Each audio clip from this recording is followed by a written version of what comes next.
তাহলে অযৌক্তিক ভাবে তাহলে যারা মৃত্যুবরণ করবে তাদের দায়ভার কে নেবে? ব্যবস্থার যারা রয়েছে তারা যেন আমাদের এই দায়িত্বটাকে কি করে, আমাদের এই দাবিটাকে মেনে নেয়। একই সাথে আমার আজকে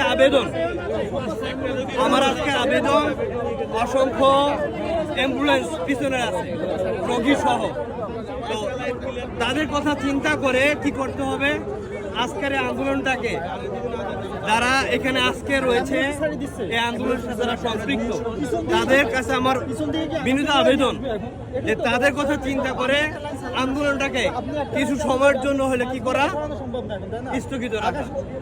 একই সাথে প্রশাসনের যারা রয়েছে তাদের সাথে নমনীয়ভাবে কিভাবে আচরণ করা যায়, কিভাবে কথা বলে আমাদের দাবিটাকে মেনে নেওয়া যায় সেভাবে কথা বলে। আমার অনুরোধ, যদি কোনো পেশেন্ট আজকে যদি মৃত্যুবরণ করে, কিয়ামত পর্যন্ত আজকে যারা আমরা যৌক্তিকতার আন্দোলনে শরিক হয়ে তাহলে অযৌক্তিক ভাবে তাহলে যারা মৃত্যুবরণ করবে তাদের দায়ভার কে নেবে?